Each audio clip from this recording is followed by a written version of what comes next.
ایسی انجمنیں ہیں جو آرگنائزیشن سے ان کی طرف سے اعلان ہوا ہے کہ وہ کاظمی صاحب کی گرفتاری کے خلاف یہ پروٹیسٹ کریں گے. وہ اس سے پہلے بھی یہ پروٹیسٹ وہاں بھی مظفر نگر میں بھی ہو چکا ہے, ریل روکو میرٹھ میں ہوا ہے, علی گڑھ میں ہوا ہے. اب ان لوگوں نے فیصلہ کیا کہ یہ لکھنؤ میں کریں گے.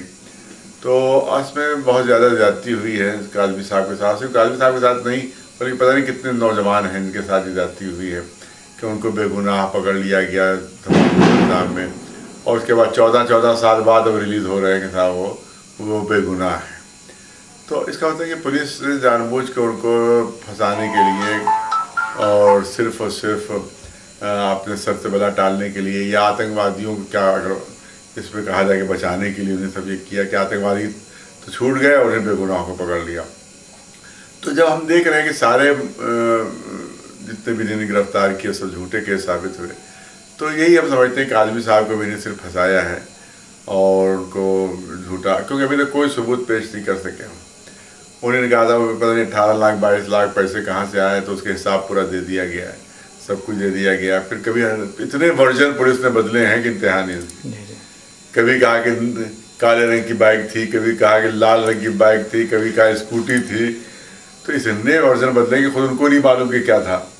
تو اتنے ورژن بدلے انہوں نے, تو اس سے پتا لگتا ہے کہ جھوٹ ہے, بالکل ٹوٹل جھوٹ ہے یہ اور فراڈ ہے پورا. اور یہ صرف اب اسرائیل کے دباؤ میں یہ سب کیا جا رہا ہے اور مسلمانوں کو صرف بدنام کرنے کے لیے سب کارروائیاں ہو رہی ہیں.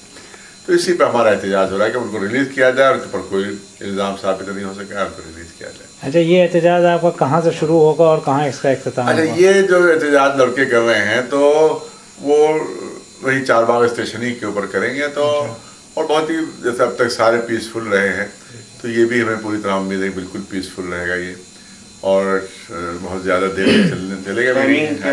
ٹائم اس کی 11 بجے ہے, 11 بجے سے کچھ آدھا گھنٹہ 1.5 گھنٹے اس طرح کچھ چلے گا, 11 ساڑھے 12 تک 1 تک اس طرح سے چلے گا یہ. تو اس کے تاکہ وہ ہمارا احتجاج درج ہو جائے وہاں پر. اور سینٹرل حکومت جو اس میں بےمانی کر رہی ہے اور جو امریکہ اور اسرائیل کے دباؤ میں اس طرح سے مسلمانوں پر ظلم کر رہی ہے, تو ان کو ذرا سا کچھ احساس ہو کہ بھائی یہ ان کا ظلم لوگ پبلک پسند نہیں کر رہی ہے.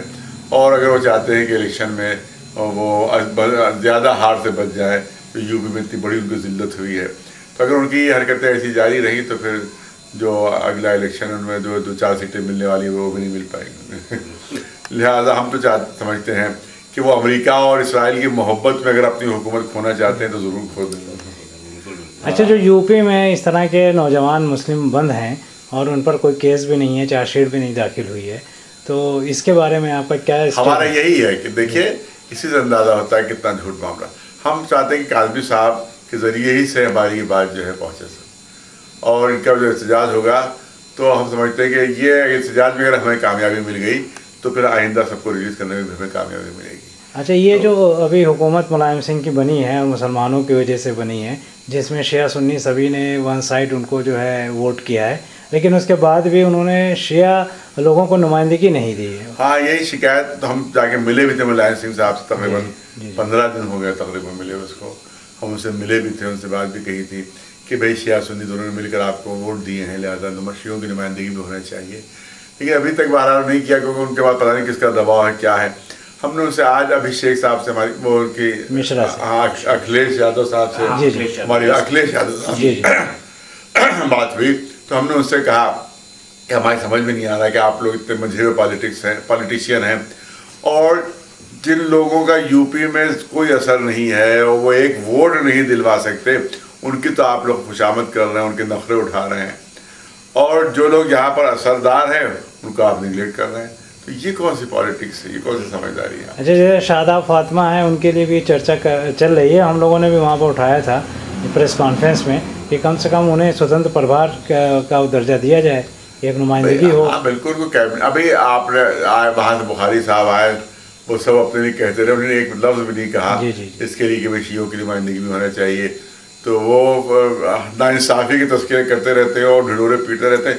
کتنی بڑی ناانصافی خود کر گئے ہوئے ہیں. کہ انہیں یہ نہیں پوچھا بھائی کہ بھائی اب جو شیعہ ان کی بھی کوئی نمائندگی آپ نے دی ہے کہ نہیں دی ہے. اچھا, ہر ایک کو اپنے اپنی ڈھفلی ہو, اب اپنا راگ بجا رہا ہے. اچھا, وہ سمیتیوں میں بھی شیعوں کی نمائندگی ہونی چاہیے, اور اس میں بھی نہیں ہوتی ہے. ایڈوکیٹ جنرل بنائے, کوئی شیعوں کی نمائندگی نہیں.